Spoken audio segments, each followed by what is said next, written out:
What's up, lords, ladies, and elegant fucking elves? Jackson and Chubbs here. What's up, everyone? And I asked Chubbs, I was like, so what are we going to do for our next video since, you know, YouTube automatically demonetized our last one? And he was like, well, first of all, fuck them. Second of all, let's do it on Lord of the Rings. You've been wanting to do this one for a while. And so just to get the parameters down, first of all, we don't have any notes here. This is me and Chubbs. We're going to be bullshitting back and forth about Lord of the Rings. And we're going to be primarily focused on I can't remember what year it came out. Was it the 70s, 80s? I think it was 70s. The 70s Lord of the Rings cartoon. We're going to be talking about Peter Jackson's Lord of the Rings trilogy. All we're going to say about the Hobbit fucking series is John Cleese CGI'd as a dwarf. That's the end of that fucking conversation about the Hobbit. That's the end. So they didn't give a fuck, so neither will we. We will not give a fuck either. You've got a man like John Cleese on your payroll, and you turn him into a CGI dwarf. You don't think that the dude who was in Monty Python can play a dwarf? Fuck you, sir! Fuck all of you, and you're CGI'd everything! Everything! Anyway, that was really it for that. It was so flashy at that point. That's when Lord of the Rings hit its stride as kind of like a pop culture fucking icon, right? By the time the Hobbit hits. Oh, yeah. So it's bigger, it's flashier, there's less practical effects and more emphasis on CGI and making everything look hip, young, and now. And people are like snagging up all the merchandise. And by that point, the ashes of J.R.R. Tolkien's work had been pissed on and put out and stamped on to the point where it's barely recognizable anymore. I mean, I have people seriously defending Monolith fucking games and them saying like, oh look, well, the thing is Shelob becomes a human because her mother, Ungoliant, sorry, I always get confused with Ungoliath for some reason. Anyway, that bitch chose to be a spider. And so, like, clearly her daughter, who is a shadow of her and, like, does not possess the same powers, could easily become human. There's people defending that shit to me, so I'm just done with it. And this is gonna make me sound like a major nerd, and I don't give a fuck. Because I grew up on fucking 3 things. I grew up on R.A. Salvatore, I grew up on J.R.R. Tolkien, and I grew up on motherfucking peanut butters. Don't fuck with my motherfucking peanut butter, don't fuck with my Tolkien, and don't fuck with my Salvatore. And everything will be alright, okay, ladies and gentlemen? But the thing is there were already, like, so let's start with the cartoon. So in the cartoon, which I think is the source material for Peter Jackson's and his screenwriter's entire film. Oh, yeah. And that's why by the third one, it's like fucking insane how off fucking the rails they are with the story. And the thing is, I love this. This is another parameter I want to mention before we really get going. That is what Adam said when he was talking to, I can't remember who he was talking to. I'll have a link to the video below. But Adam from YMS, Your Movie Sucks, he was saying, so when you're talking about movies, when you're talking about like medium where they're pulling from an existing IP and they change it, are the changes for the better? Because if they're not for the better, then what's the fucking point? Because so you have to look at the change and say, is it meaningful? Is it impactful? Does it better the original work? Which is the reason that work exists, because the original work is so popular and loved, right? So so that's the parameter. The things that they changed, do they matter? So let's start with the cartoon. So what's the first thing you want to talk about with the old cartoon? Well, first off, right out of the gate, we watched it recently. We watched that. We did a whole Lord of the Rings kick. Oh, yeah. And so when we were watching it, the first thing Except for The Hobbit, because fuck The Hobbit. No fucks were given. The Hobbit was skipped. But anyway, so when we were watching the cartoon, my first impression with like the entire intro was like, oh my god, it's like the people who made the movies didn't even read the books I remember, at all, yeah. and they just watched this, and they were like, I love this. Well, and you they even decided said that, dude. Yeah. I remember it was the scene specifically where they were hiding from the Nazgul. Yeah. And it was basically a shot for shot fucking Oh, yeah. recreation. And you called it out because I just kept thinking of how goofy they had him fucking walking, dude. Yeah, the Nazgul. Like, you were having meaningful thoughts, and I was just like, what the fuck? Is this dude's leg fucking broken? What the fuck is going on with that? It looked like a Down syndrome kid that's having a seizure. It was awful. Anyway. And I'm not making fun of Down syndrome children who sometimes have seizures. No. Just so that's clear. It's just how this Nazgul looked was very weird. And maybe I'll be able to get a clip in here if we're lucky and it won't get copyright claimed on top of saying, fuck you, this is inappropriate. Yeah. Anyway. So aside from that, I was just thinking, oh my god, this is a shot for shot. And then I kept thinking, I've read the first book and the second book, and I've never finished the third book. Because I'm not going to lie, J.R.R. Tolkien's writing to me it's like Stephen King. I would not have made it through Stephen King's books if I skipped so much This shit. is a point of contention with me and my bro, but just continue. Anyway, so... But can I actually insert here? Yeah, go ahead. Okay, fuck Stephen King. Yes. Okay, I'm sorry. And I will... Mark, dude, but still, you like Stephen King a fair amount more than I do. I think Stephen King is a poor man's Dean Koontz. Right. That's all I'm gonna say. But where I draw Stephen the King. comparison of the two is the two can sit there and go on like a 3-page tangent about the details It's true. of a bush. That's very true. But the difference is that in Tolkien's world, as you're, I can't explain it. It is very kind of grueling at points. Where there's a lot of, especially with the Frodo and Sam shit in Mordor, there's a lot of that it takes a bit to get to where it starts getting good and like conflicts start occurring. Right. And then by the time Sam's putting on the ring to save him, it's like fucking epic shit and you're in it. Oh, but yeah, he definitely does like a long ambling preamble. Yeah, it's a slow build up. What you must understand about Mr. Tolkien is he was creating this universe for so goddamn long. Oh, yeah. So as he's writing this, you got to understand that he's got notes and files and just all sorts of story that he never intends for the world to see. That's just there as his own reference point for the world to put in there. So he's got to work in so you understand everything that about this world that he knows, that he understands, but he's not giving access to the reader in the extent of this story. Right. And that's why some of those parts feel like that.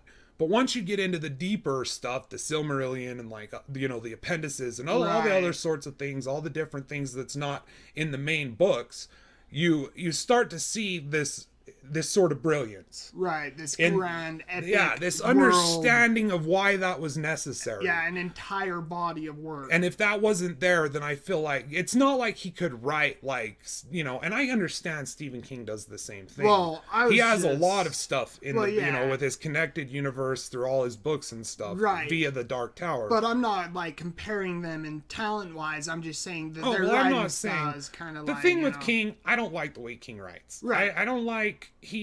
I just don't like it. Yeah. I've read Dean Koontz, and he does the same thing for me. He does like the supernatural horror, and he just does it better for me. Right. And a lot of people give Dean Koontz shit, saying it's like trash books. It's shit that you just read because it's consumable whatever. But that's bullshit. Those people never read Odd Thomas. Those people never read Mr. Murder. Those people never read a lot of his books. Right. That have a lot of fucking nuance and things going on, and he knows how to craft a fucking story and keep it suspenseful and keep you wanting to fucking read until the page is gone. Yeah. Okay? So that's why I love Koontz. And Stephen King, maybe if I had never read Koontz before I started to read King, I always just watched, King's movies and stuff like that. So like maybe if I had read those and like, I don't know. Right. I think it's a victim of my preference is all it is. Yeah. Anyway, so we kind of got off the trail, but we're bringing it back. I pulled you off, man. I'm sorry. J.R.R. Tolkien, though, the thing is with these cartoons, the next thing I thought was, man, they have royally fucked up every iteration of the Lord of the Rings. They have never truly gotten it 100%. I mean, in the cartoon, because Sam, and that's what well. That was when it fucked us up. Is yeah. Well, you go ahead. Yeah, talk with about Sam. Sam. Actually, you Jesus. start with Sam. Yes. We'll get to Saruman in a Yeah. minute. Let's start with Sam. So, from my gathering of the book, Sam was just like a normal hobbit, right? Poor Sam. Right. Sam has been portrayed as retarded and gay. All right, that's how these. I mean, I'm not going to argue with you about the clear homosexual like undertones between Sam and Frodo through the entirety of the Lord of the Rings movies. Right. I'm not going to argue with that. Like, if you can't see that, I don't know. It's not a homophobic thing. I don't care. Like, it's not that. It's that. That's you got to understand that they're drawing that from the Lord of the Rings, the books, and the retarded Sam, the one where he's just like kind of simple, a dumb, like they even drew him with like a goofy face all the time. He looks like and a like, and it seems like he just happens to accidentally be there, and like it's like Sam was clever. But he was a normal looking hobbit. Like he was just a hobbit, and he had like what. You know what I mean? Like, he was they're short, just hobbits. but he was like fat. All of them were fat. Yeah. You know what I mean? And the thing about that is, they were all big. Like Frodo, Sam, Merry, like all those guys, they were way too slim and like they almost looked bulky. And Gollum's like. I felt like that would have been cool if they would have had all of those actors get chubbier, not just fucking Sean Astin, where they're like, okay, well, you're the fucking fat hobbit. Yeah. It's like, they're all fat hobbits. They were all fat. They're fucking halflings, dude. What do you, not halflings. I've been reading Salvatore lately.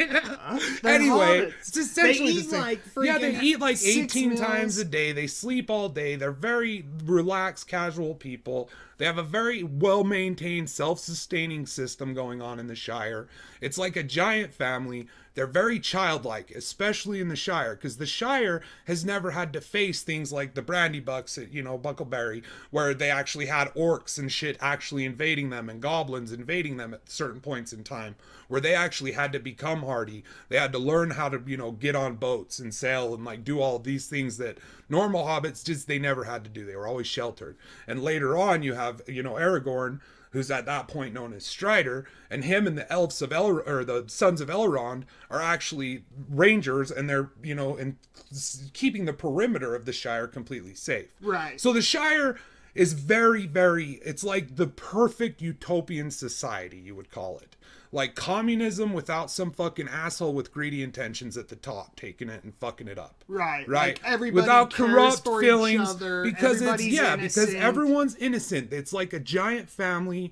They're all childlike. That's why I think they draw this conclusion that Sam loves Frodo in that way.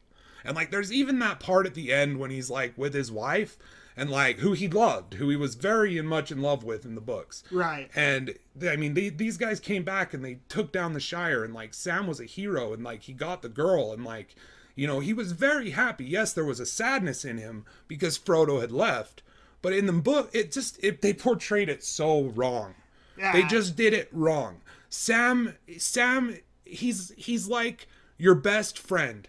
He's your best fucking friend when you were a kid, who had your back through fucking everything, who never told bullshit lies about you, who never did anything to get you in trouble, always fucking tried to have your back. That's Sam.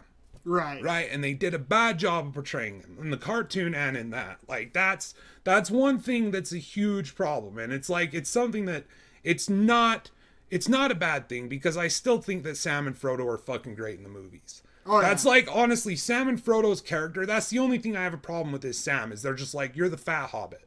You know what I mean? Like, he kind of fell into like an archetype. Right. You know what I mean? And so did Gimli. And so did like so many characters in that movie just got royally fucked because they needed archetypes, or they needed convenience for plot reasonings. Comedic relief. They needed a romance. They needed character conflict that didn't need to be there. Speaking of There's plenty of conflict in the Lord of the Rings fucking. Let's not get to the romance. Let's Saruman first. Let's stick with the cartoon. Let's go with Saruman. Okay, motherfucking Saruman. They didn't need to get him right in the cartoon. This mind fucked me because when we were watching the cartoon, the last time I had seen it, had been a very long time ago. Right. It was like pre-drugs Yeah. and shit. So it had been a very long time since I saw it. And we got to the point, and the thing about this is at the point when we watched it recently, I haven't read the Lord of the Rings books, guys, in probably four plus years. Right. Right, easy. So to me, it was like when that happened where Saruman was working with Sauron and like he was actually trying to help Sauron, part of my mind kind of had a break and I was like, something I'm remembering isn't right. There's a Mandela effect at work here. Right. Something is fucked. And I was like, Chubbs, Google it. Remember, I was like, Google it, dude. Did he work with fucking Sauron? Because I don't think he worked with fucking Sauron. And he didn't. He did not. Saruman, Gandalf, all of these wizards, they came about at like the beginning of the age of like when the gods were kind of stepping away. Right? And all of these figures, no one really knows where they come from. They're very mysterious, but they're part of the order of the earth. And if you read the Silmarillion, it's basically, I mean, it's he always, and that's why I don't think he ever wanted to have that shit published. I mean, he didn't publish that. I'm fairly certain, 100% positive, that the Silmarillion was published posthumously. Right. After he was dead. That word is hard to pronounce. But either way, I'm saying like it's allegorical. It very much is. It feels like the Bible, right? So you have Iluvatar, who is God, and he has his flock of angels, and they're singing reality into existence, right? And you have Morgoth, who's kind of like a fucking twisted motherfucker, and he's spinning it, so he'd be like the Lucifer character. You have, like the chosen, few that are really loved by him. You have the one who kind of creates the dwarfs accidentally, or not accidentally, but because he loved the earth so much, Right. And Iluvatar sees them and he's like, well, these are actually kind of good, but because you broke my will, and he's kind of a hard-headed, nonsensical fuck like the God of the Old Testament would be, right? And so you look at all these things, it's allegorical, and that's why I don't think he ever wanted to publish it. But it represents, basically you could call it the believed existence of our existence, kind of. Right. Well, it makes sense because he's kind of portraying, I mean, he always talked about hobbits as if they could be real. Like in the Hobbit introduction to the Hobbit, he's talking about how they're very good at sneaking. They're very good. That's why he picked Bilbo up in the Hobbit, is because he needed a thief. Right. Someone who was quiet and sneaky, who could get, and that's the thing about hobbits. They're rarely seen unless they want to be seen.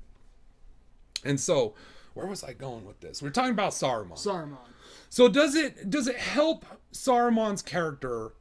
How did I get there? Because you're talking about the wizards and the order of the earth. Yeah, okay. And how it's allegorical. Anyway, so Saruman is basically, he's the white. So he's the strongest of the wizards, right? Right. He's their hierarchy. He's the top of the hierarchy. He's the one that's there to kind of, So for him, with the ring, it wasn't about working with Sauron because of a fear of Sauron. It was about getting the ring to become Sauron. Yes. To dispose of Sauron, depose him and take over his role.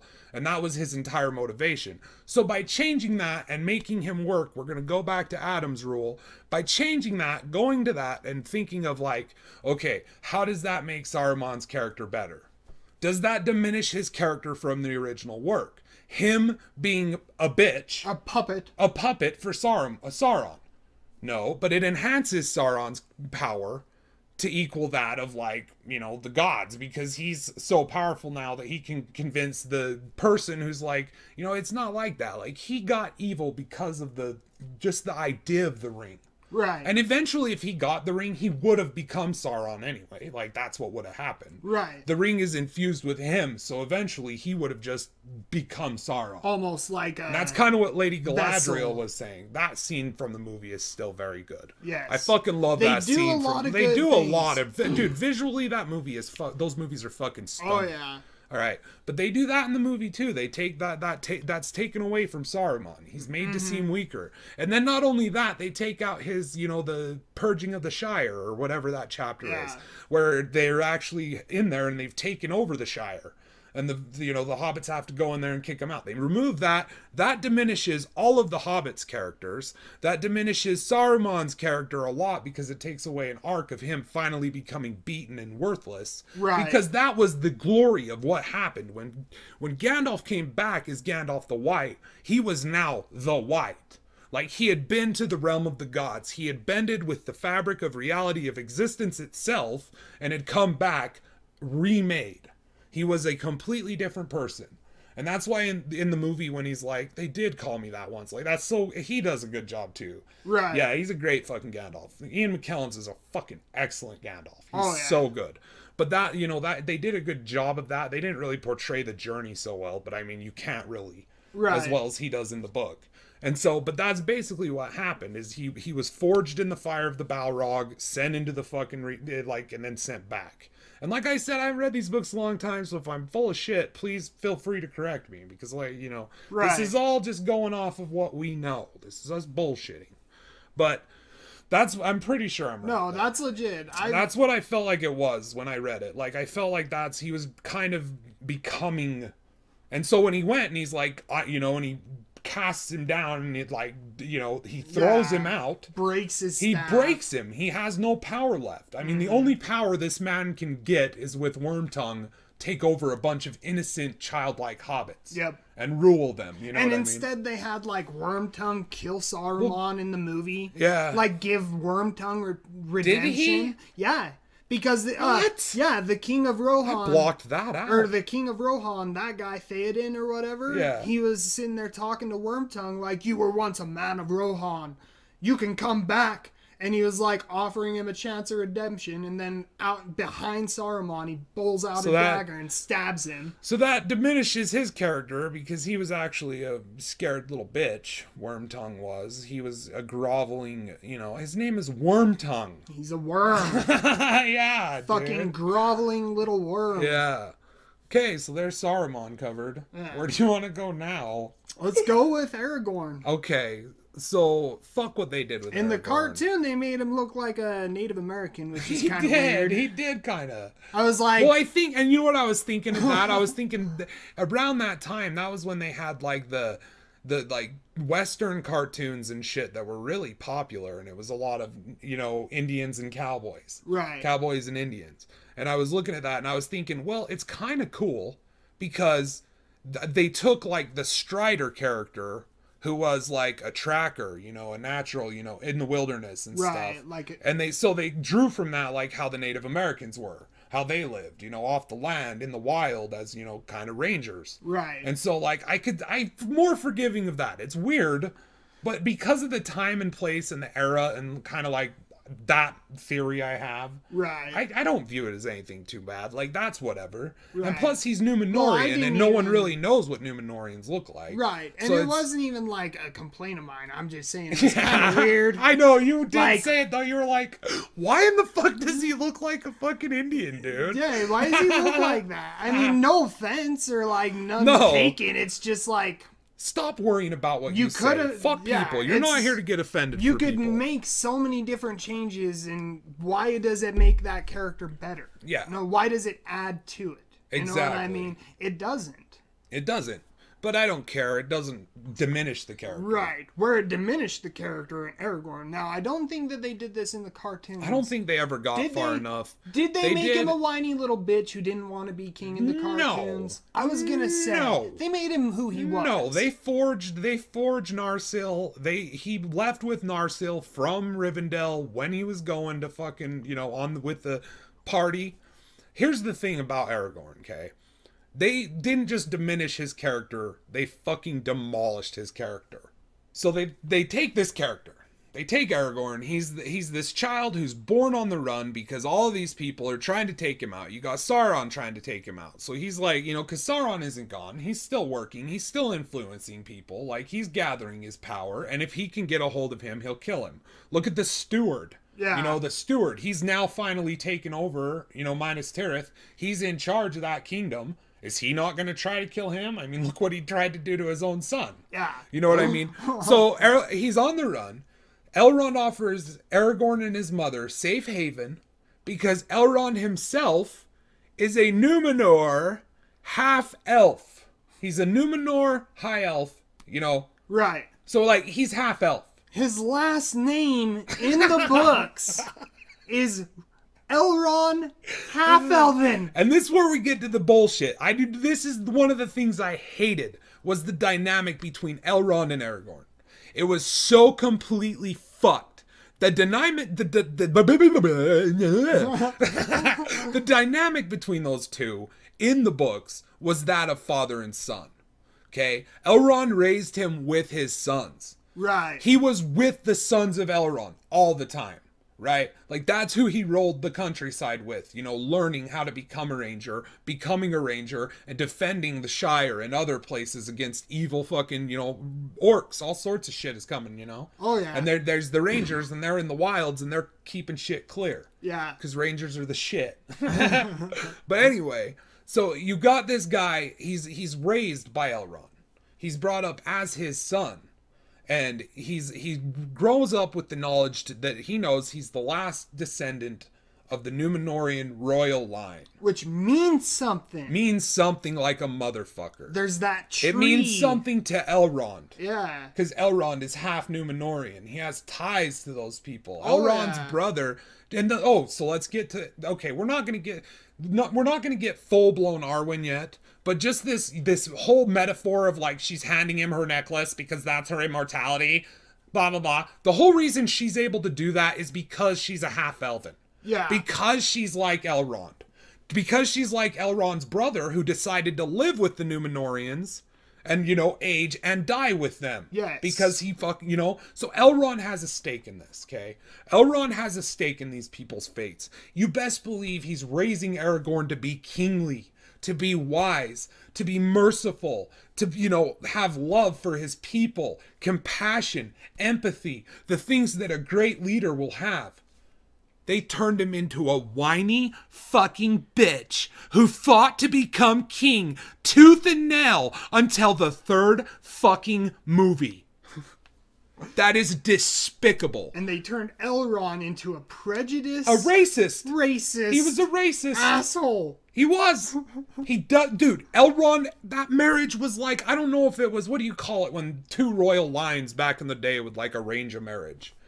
An arranged marriage, but there's an actual word for it. It's not coming to me. Anyway, right. I don't know if it was an arranged marriage, like, but it for wasn't. the good of the people. Yeah, it wasn't looked down upon by Elrond. He was... They sat together, and he said, this is Arwen, my daughter, and I think he even mentions his future wife. They were betrothed they were way before. Betrothed. That's why I fucking need you here. But they've been betrothed, like, way before, like... I don't know if they were betrothed or not, but I know that there was no problem there. There was no conflict there. And Arwen being added to the movie, it enhances her character, and I like that. I don't have a problem with Arwen being the one who saves them. I don't have a problem with Arwen loving Aragorn and Aragorn loving Arwen. I have the problem with this bullshit fucking way that they've portrayed this conflict there that wasn't there. Right. There was no need for that conflict. How much cooler would it have been if Elrond was a loving father figure to Aragorn in the movie? If he was like, you know, it's time. You're reforging Narsil. The ring has come up. It's time for you to head out. Your quest has begun, my son. Yeah. You know, like, that's how it would have been. That's how it would have been. So why isn't that? Was. Yeah, so how wasn't it? Why was it portrayed in the movie? The Aragorn, like, this whole deal with, there's that scene with Boromir, and he's like, the forged fucking broken line and shit, like, he knows or something that Aragorn is that? Or, like, it's just like, and Aragorn doesn't say anything, like, Aragorn, and then, like, Legolas is the one defending Aragorn? No. Aragorn stands up by his own damn self and says, I am fucking Aragorn, son of Arathorn, heir to the throne of fucking Gondor. Okay? Because that's who I am. That's who I was raised to be. And they take that away from him. Yep. They turn him into a whiny little conflicted bitch with Viggo Mortensen's sensitive fucking eyes. And it pisses me off. That is still, despite the visuals in that movie, despite like Helm's Deep, the Battle of Helm's Deep, oh my god, so perfect except for our next target. The fucking so good, so fun, so awesome. The way it looked when they come over the hill and Gandalf and they start riding through the forces, just cutting them down, dude. Oh, so good, dude. And Aragorn and Theoden ride out of the castle like like, badasses, swords going out, just balls to the wall. Fucking two kings, dude, riding for their kingdom, protecting their shit. That's when you get to see that greatness in the movies. That hint of who these great characters are, when we don't have to manufacture fucking conflict and bullshit relationship arcs out of nowhere that don't need to be there. There is no conflict. I mean, I don't even mind the relationship stuff. Right. Keep all of that in. But it's all the drama behind the relationship. And the bullshit, like, here, take my necklace. I'm mortal now. With no context with no context. It doesn't explain that Arwen is half human, that that's her choice, and that her father is getting pissed at her because, she's in love with a human. Well, that's why they don't do it, is because it puts holes in the reason with Elrond's motivation. Well, and another thing with Elrond's motivation is that that Aragorn's a bitch. That he won't become king. Men are weak. Men are weak. The fucking strength of men has failed. And it's bullshit because he raised him. He put all this, Oh, yes, he didn't have faith in man, but who would after seeing the Lord of the Rings movies? But Aragorn wasn't just a man. He was raised by elves. He was a badass. There's this great scene, and I don't know if this is in the extended... by the time the third movie came along, when I would watch them, because I had all the extended ones, when I would watch them, I was skipping so much of it. I skipped the whole part where Faramir, kidnaps fucking Frodo and takes him, because, he's got to be a bitch, too. There can't be any strong, good characters that have moral fiber within the heart of man. Faramir let him go. Faramir understood what had happened with Boromir and how that was a bad thing. Faramir was caring, compassionate. He was the son that was shit on. He was the one who had developed empathy, who would develop compassion, right? He would not have been corrupted. And that's not to say Boromir was always a piece of shit like he was once he got around the ring. No. And they kind of portrayed him to be kind of an arrogant guy too, in and of itself. Right. Except for in the third movie with their, those flashbacks with him and Faramir.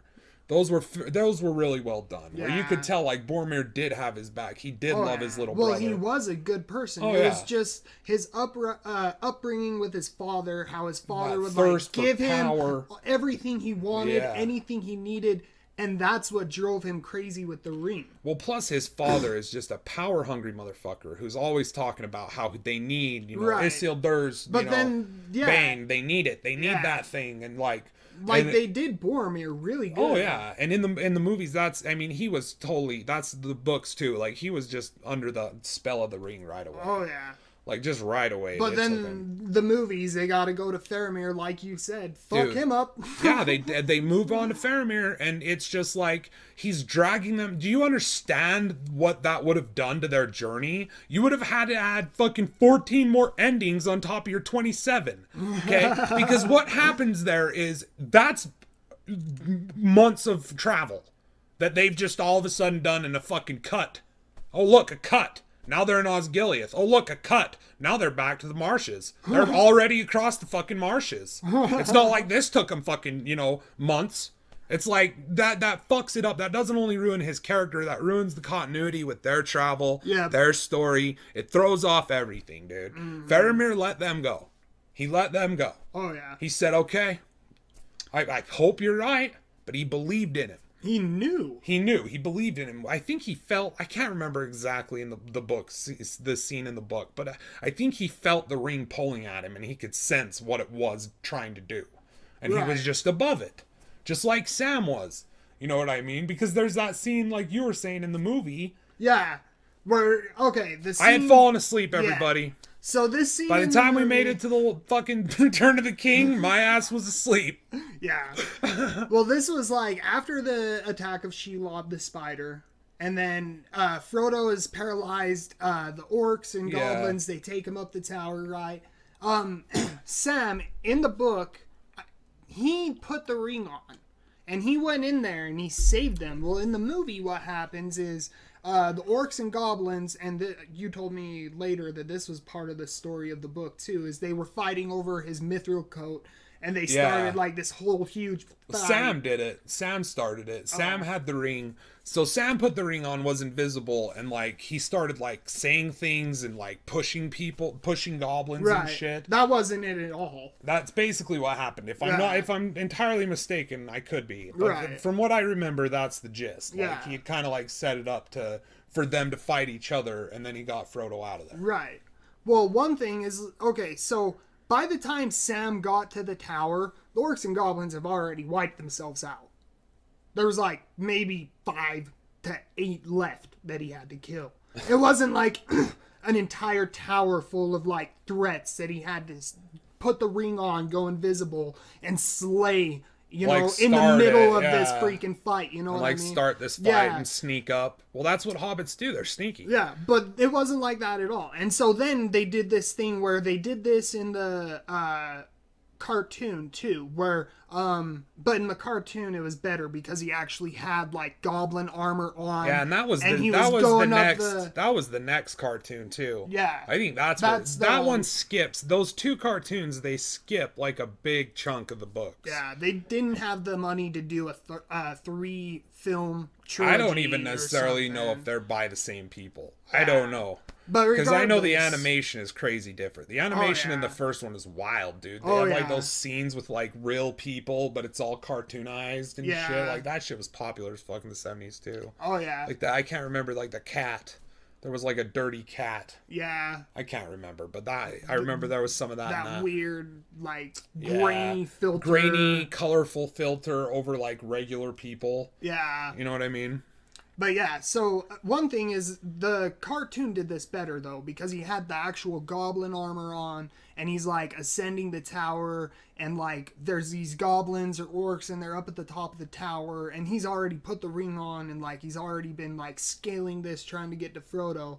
And like these orcs and goblins see his shadow and it's like an intense moment of fear because they don't know what it is. They just see the shadow of like this hobbit dressed in armor. Yeah. And so then he comes around the corner and they're like mocking him and he just walks up and starts slaying them one after another, right? It's like a badass moment for Sam. But in the movie, he's like not putting the ring on at all. He's just scaling a tower full of nothing because the goblins and orcs have already like wiped themselves out. And there's like a group of goblins or orcs at the top of the staircase again, but he's not in any armor. He just looks like a hobbit and they just see his shadow and they're terrified of it.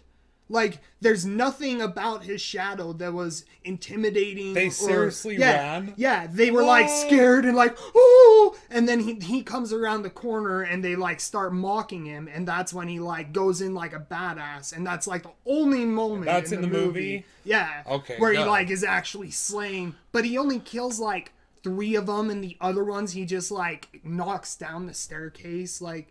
You know what I mean? It was like, it was just, there was something missing from that scene in the movie. It didn't seem as awesome as what you're saying. And then he gets to the top of the tower. They never really got Sam right.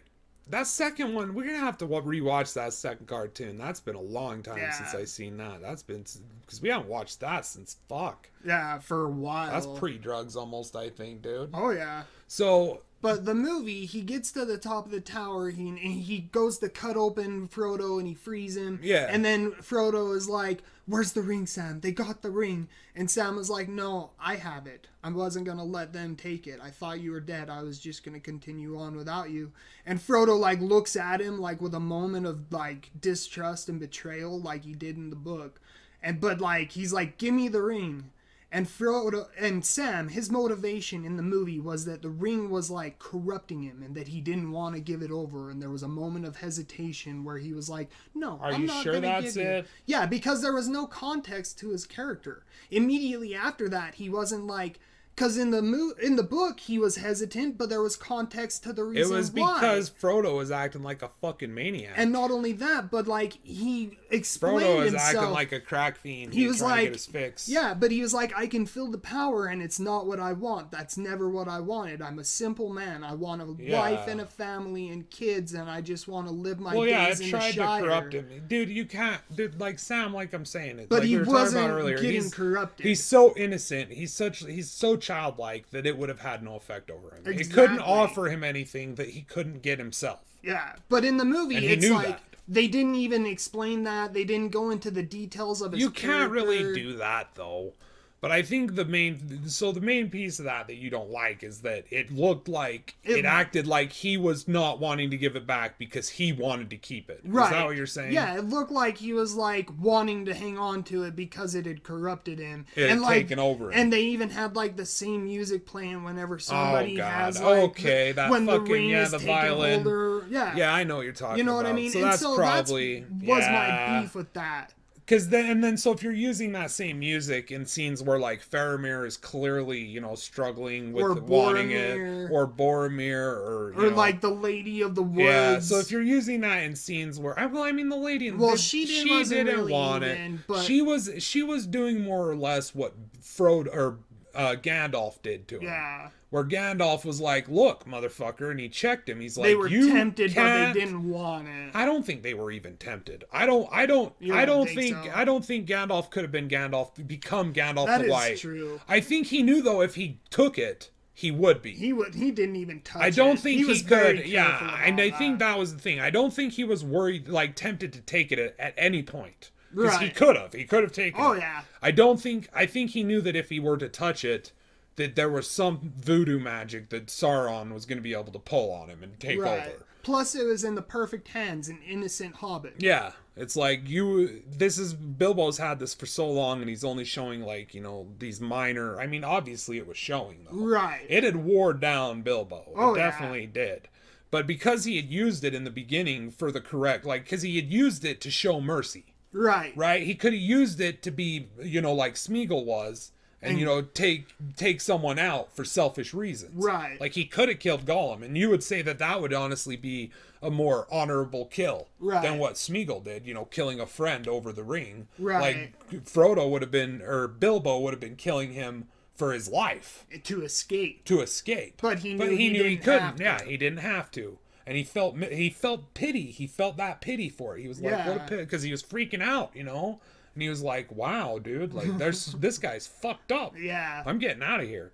And so that's the difference there. And I think that's the thing, even though he did use it for good, it did start to corrupt him.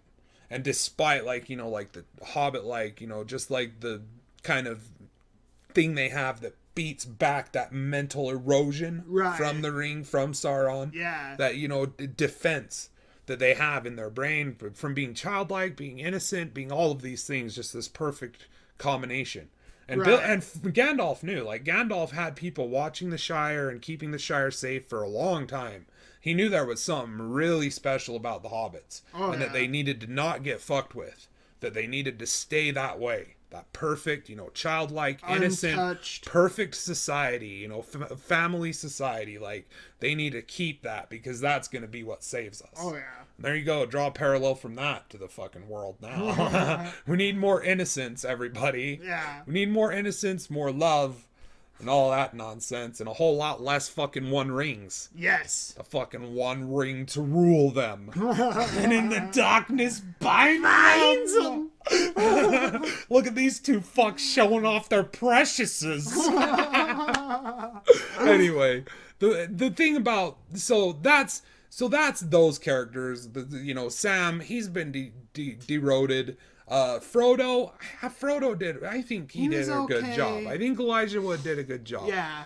And I honestly think that maybe they weren't. Maybe this. I don't believe this for one fucking second because there's just too many moments in that movie, right? All you have to do is have them washing each other's feet. Death Note, I'm looking at you. Death Note. But all I'm saying is it seems to me that the movie's portraying them as kind of like a closeted gay couple that never got to just Yeah. Consummate. There was a lot of weird romantic affection. Weird. And it wasn't like a brotherly, we're gonna and you fucking die you could any minute argue affection. because that's the argument, is that like it was that there was an innocent and they were trying to do it innocently, and maybe that it just didn't. I don't feel like I don't know. When you have Frodo kissing Sam's forehead I'm as not, they're and the sitting thing on the mountain is their of Doom. dynamic was really well. It just, I felt like these moments of like Sam where he's like, just like, I don't know, dude. The way he's just like whiny and he felt so First of all, you do not kiss your best friend on the forehead. Alright? When you're dying on a mountaintop, you're not cuddling each other like long lost lovers. You know what I mean? Like, if you're gonna die, you're gonna have your arm around each other, sure, but you're not gonna be, like, full-fledged leaning toward each other with both arms out, hugging each other, like, you know, I'm sorry, but it's, like, kind of so out where of the fuck were the Eagles? Innocence. That's still a fucking, I don't know if that's even could be answered through the books. That when you talk about that scene, I think of the Eagles, the eagle thing, like, how it should have ended. You know, the Eagles, like, why aren't the fucking Eagles just taking them to Mount Doom? And, like, I'm wondering about that. And I was, you know what? I would just say, and this is probably 100% bullshit, I would say it's because Sauron could have shot him down. Yeah. Because that, you know, they only go in after the ring has been destroyed. All those forces behind the wall. All those before, things. like, all the distractions and the systematic destruction of all the forces. Oh, yeah, because the volcano destroyed his like entire, he had everything at the fucking base. He was scared. He could tell like something was off. Yeah. And so like he definitely his army was decimated at that point. Oh yeah. So let's move on to Gimli. Gimli! Let's talk about the poor dwarf who was a badass in the books, who ended up being a comic relief stooge in the movies. Because that's how all the dwarfs are portrayed in the movies. We're not talking about the Hobbit. No, Mark. all the dwarfs. In what dwarfs? It's fucking like Gimli. That's it. Is that really the only That's like dwarf character? There's no other dwarf in the Lord of the Rings. In the entire, there's his fucking brother, and like I can't remember if it was his uncle or something was also there. God, I hate you, Peter Jackson. It's at that table. Well, I don't think there were any other dwarfs in it. No, I'm just saying his portrayal of dwarfs has been stupid from the jump, and it even evolved to a more retarded place. That fat redheaded one when he's going down the river. I was like, it's reached its logical conclusion. But they'll have 3 normal-looking dwarfs. Yeah. Just 3. And it's so weird, like, how they even made them look. Because they look completely, like, I would honestly say they're handsome. You know, like the one dude who plays Thorin, he's handsome. Yeah. He's not what I would expect Thorin Oakenshield to look like. At least with Lord of the Rings, Gimli looked good. He looked like a dwarf, you know what I mean? Well, Gimli did look good, and he was acted by a very good actor. I can't remember his name, but he's a very good actor. He nailed it. And there were just these scenes of like kind of, I don't know, there were just stupidity. Like, so in the first one I'm going to bring up is in the Mines of Moria, how they like played off that Gimli's expecting to show up and there to be nothing wrong with this place. Yeah, everybody's alive. 10 seconds before that, he's saying, oh, we can't go through the Mines of Moria. And that was fucking mixed up because in the books, it was actually Gandalf who wanted to go through the Mines of Moria and Aragorn who didn't want to go through the Mines of Moria. And so, I'm pretty sure, I could be wrong about that, but I think I'm right. Regardless of that, there's Gimli in the mines. The Gimli, he's in the mines. He's expecting to walk in there and everything to be great. And then, like, he realizes everyone there is dead. And it's like, what? Dude, like, this place has been gone and deserted for days. Like, the people he's talking about, those dwarfs were going there to scout out the area and find out if it was clean. Right. That's who he's talking about. But in the movies, that was just, I don't know, it was this weird thing. But and then on they top have of that, do the he's shitty, the no. He does the Vader no, dude. No! He just like, and then he's like crying. They kind of make him over emotional in it. I mean, he's a dwarf. They're made from the earth, literally. So like, he's tough as stone. Yeah. He's tough as stone. He's not the type of, to buckle like that. Then they turn him into a joke.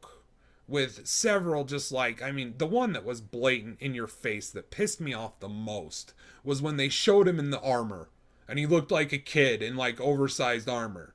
And I was like, what is the point of this scene? Yeah. There's no point in this scene except for to make Gimli a joke. Yep. You know, what's the point of him, you know, don't toss me, or grabbing him by the beard to save him, or all of these things, don't tell the elf, all these things, making it look like it's, you know, and here's the thing is they made Legolas look so fucking awesome. Yep. Like Legolas looks like Legolas looks. That's a great depiction of Legolas. The feud between him and Gimli, it's kind of forced in the movies. Yeah. It's like one yelling scene, and then like it's just like that's it, and then they get to the Galadriel, and it's over. Like they even made that a comedic relief scene because there was one scene where Legolas is like leaping up on an Oliphant and like taking it down with his arrows. Such a badass scene. Yeah. And then he rides down off the trunk as the elephant falls to the ground dead. Dude. And Gimli off to the side. It still counts as one. Yeah, it's true. It's true. I forgot about that part. It was like they even made that dynamic campy and dumb because they had to make the character Gimli campy and dumb. They had to make him comic reliefy. Yeah. And he wasn't. He they was didn't a have badass. to. They just did it because fuck J.R.R. I mean, Tolkien, right? he saved, I'm fairly certain he saved Legolas's life. He definitely saved Aragorn's life. Well, the scene in Helm's Deep. Yeah, there was the scene in Helm's Deep that I wish they would have done better. When he comes out of the water and you show him fighting. Yeah. I wish they would have given him some more time there. Like, let him be as badass like Legolas was. Like, give him some of that Legolas flavor. Instead, they knock him out. And the whole thing with the elves showing up, like, I don't know why that's even needs to be there. Like, why do the elves need to show up? The elves weren't there. They didn't need the elves' help. Yeah. Now all of a sudden you've diminished all the characters in the Battle of Helm's Deep. Yep. They weren't able to hold off the forces. They couldn't have done it without the elves. And it's this thing where like the elves weren't going to come. They weren't going to come. The elves were protecting their own lands, getting ready to get the fuck out of there. Most of them had been alive long enough to know what had happened the last time Sauron, you know, and the time before that with Morgoth. Yeah. So it's like all these things. They know shit is about to get crazy fucked up and we're out of here. Yeah. Bye. We're done. Yeah. Peace. And it's nothing wrong with it. You know, there were elves that were willing to help. There were elves that definitely helped them. I mean, the Lady Galadriel helped them a lot. But by making it seem like Galadriel and them, they sent the troops to help them at Helm's Deep. Now all of a sudden it's just things that don't add anything. There's no reason to add that. You know, unless you just want to have elves in the scene.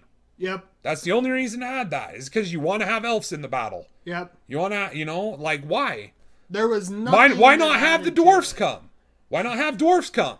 Oh, well, we didn't have the CGI technology at that point in time to have the dwarfs show up to the battle. You don't understand. That fine-looking John Cleese dwarf, that top fucking hand craftsmanship that doesn't look cartoony as fuck at all, that costs money.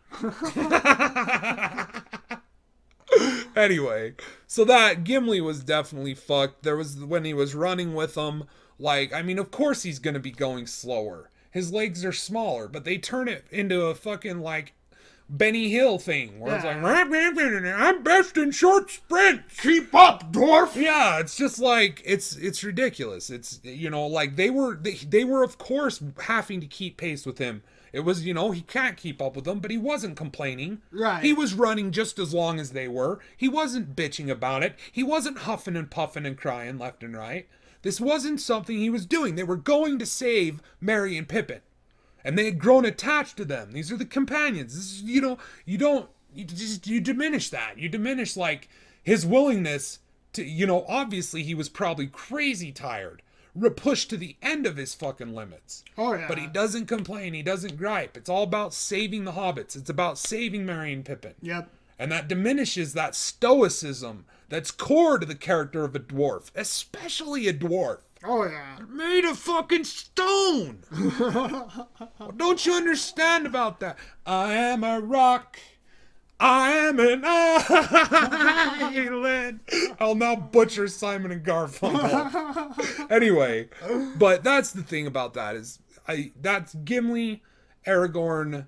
I mean, Arwen, I think they ruined her character by making her just like seem so much more conflicted about the whole thing than she really was. she had her mind made up. She was in love with him. And like, I think it would have been nice. It's not that I don't like that they added Arwen. I really like Arwen. I especially like Liv Tyler. Right. I've liked Liv Tyler since fucking, what was that? Empire Records. Right? I've had a fucking prepubescent crush on her since I was a prepubescent. All right? So I had no problem with Arwen in the movie. It's the fact that it's this dynamic that turns the entire relationship between Aragorn, Elrond, and her into like this weird fucking like stressed, fucking complicated issue thing, and they leave out other things that they could have added to replace all that time. You know what I mean? Like, they could have shown her and him, like, out saving someone. Like, say it shows them, and she's, like, with him in the wild. You know what I mean? And they're doing ranger shit together. And they're, like, protecting, you know, a town from, a bunch of orcs. Yeah. And then at the end of it, they fucking, I love you so much, and they kiss. Like, how much more fucking awesome and effective is that scene at portraying the closeness between these two people?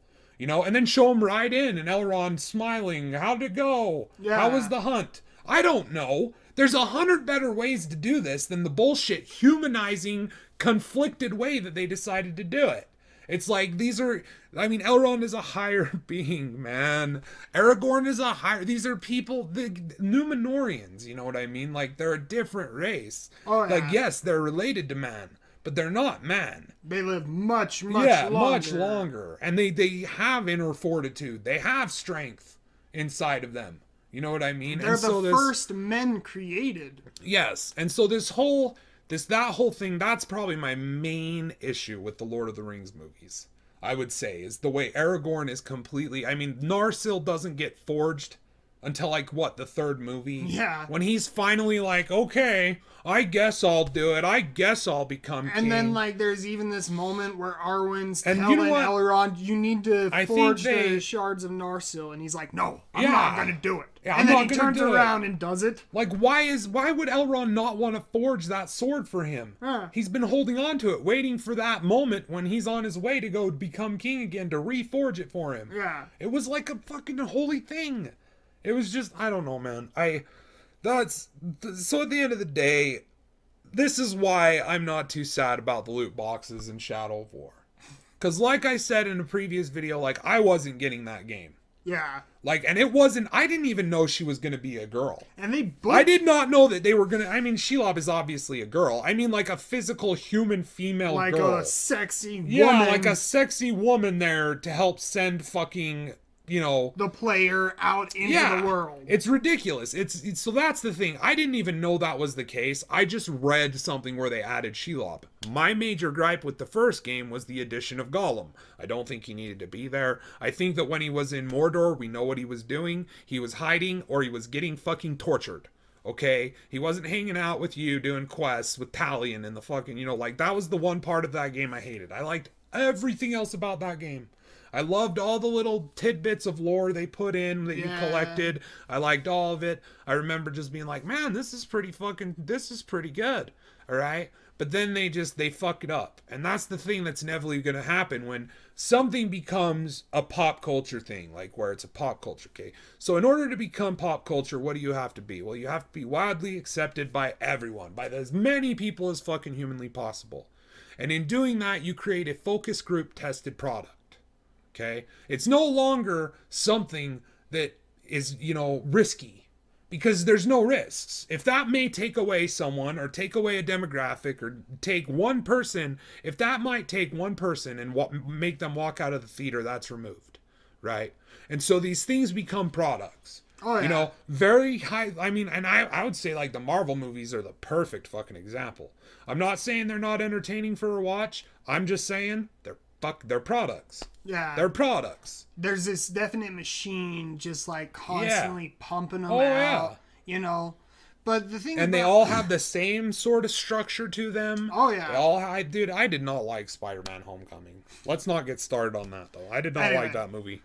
with the Shelob shit, what really pissed me off, like, I don't give a fuck if you're gonna do that. Like, if you're gonna, like, disrespect it, I don't care, because there's so many other people who've already fucked it up before, so who are you, just another asshole to fuck it up? To me, it was just something that I was like, I was like, I'm not getting this. Yeah. And then they said loot boxes, and I'm like, wow. Wow. But Well, I'm definitely not fucking getting this. But then you read the fucking quote from the main lead project developer or whatever the fuck of the game. Yeah. And he's like talking about the story and why Shelob is there. Yeah. And he this smug little fucking dick is just like, I think Gollum and Shelob are the unsung heroes of the Lord of the Rings. Gollum and Shelob are the unsung heroes of the Lord of the Rings. Did this cocksucker not read the books? Does this motherfucker not understand that Shelob is the embodiment of hate and rage that isn't even controlled by Sauron? Yeah. But used by Sauron because he just feeds the bitch? Yeah. And because he feeds her, she stays in that mountain pass protecting? Like, you completely fucked it up. You done fucked her up. Oh, yeah. Well, you've given her more of a you've given her a status that she doesn't need. No, she could not become a human. Like that, just it's not gonna happen. Okay, and I'm not. The thing is why would Ungoliath become a human? Why would she choose that? She chose a fucking spider for a reason. She was a chaotic, evil fucking being. Yeah, dude. The embodiment of hatred and rage. Yes. You just imagine a thing that kills for the sake to kill. Like, no enjoyment, no pleasure. Just because that's what they've always done. That's their whole purpose in life. That is who Shelob is. She was built so that she could basically destroy. Yeah.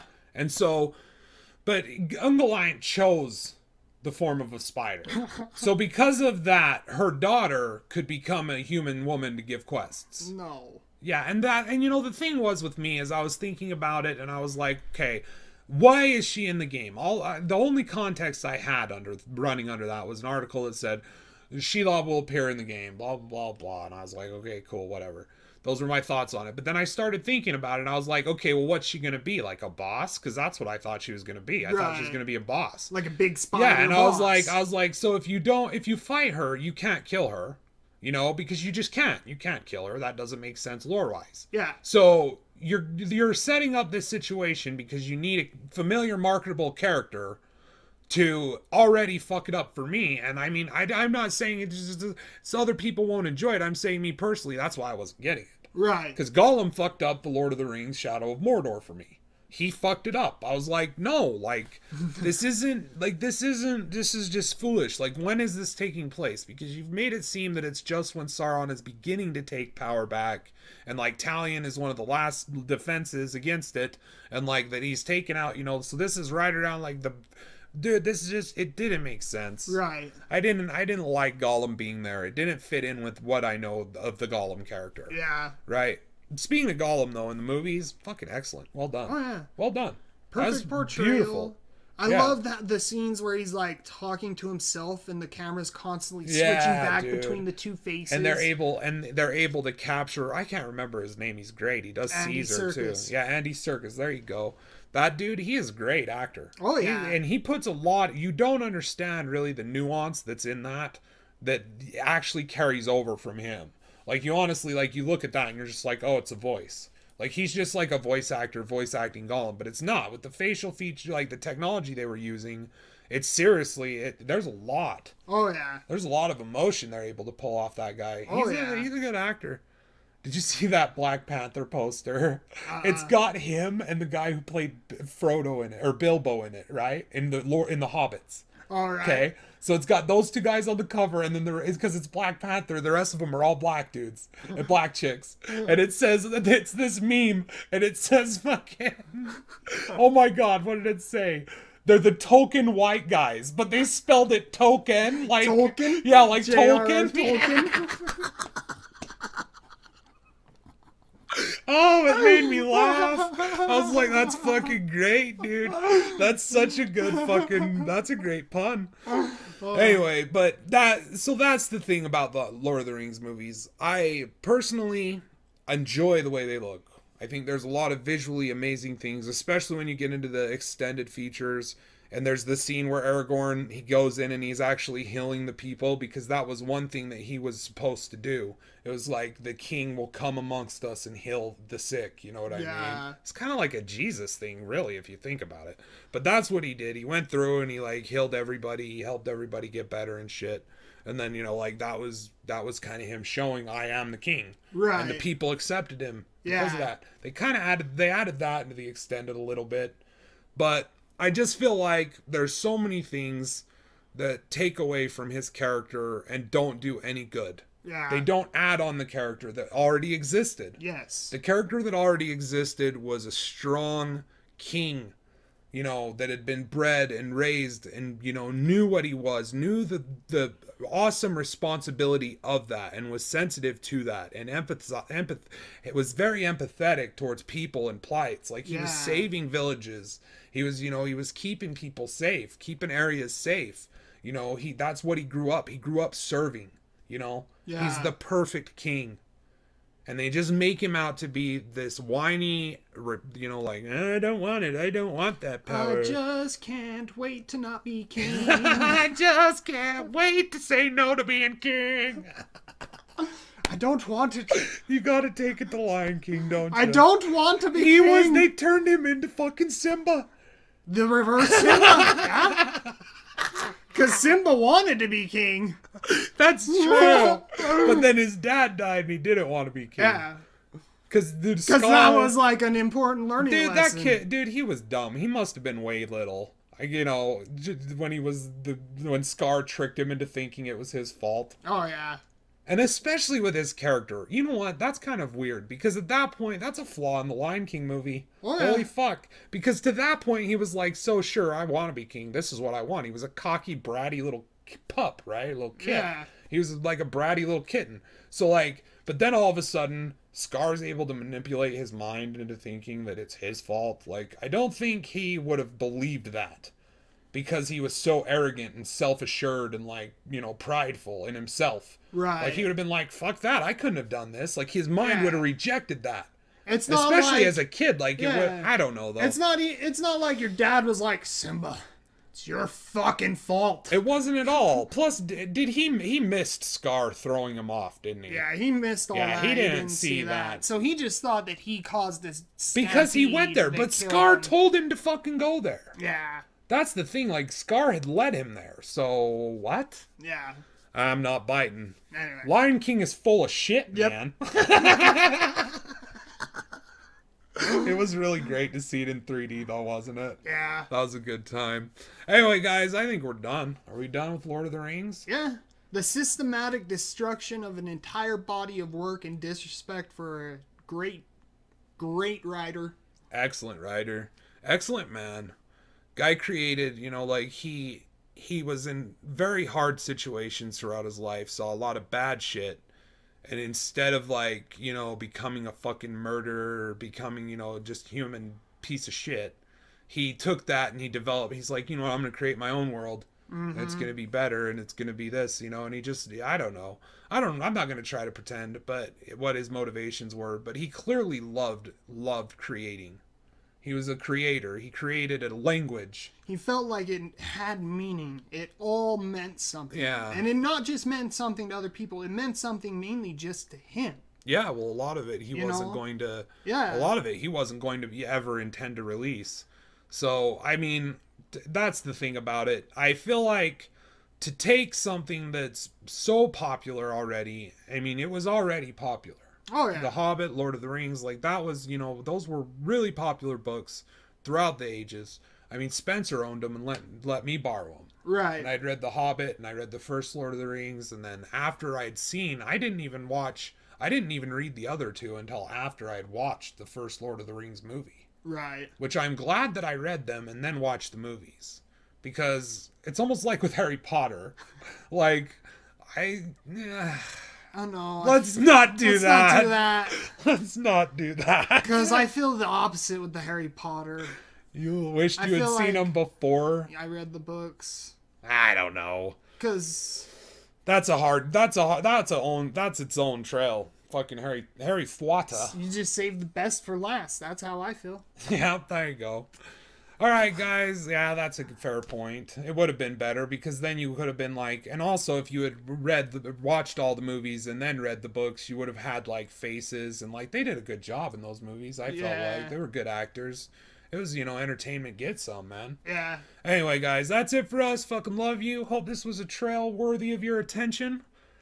This is all going to be the Grim Dawn gameplay because I was thinking during the recording of this, and I'm like, I'm not gonna risk doing fucking clips from Lord of the fucking Rings movies.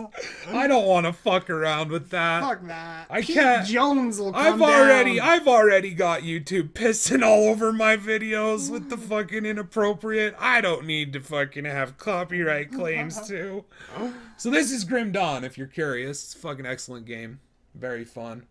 Game made by a couple of ex-Blizzard devs. So, anyway, till next time, guys, keep kicking ass, stay awesome, stay safe, and as always, remember that we fucking love you. Chubbs? Love you guys. Take care, everybody.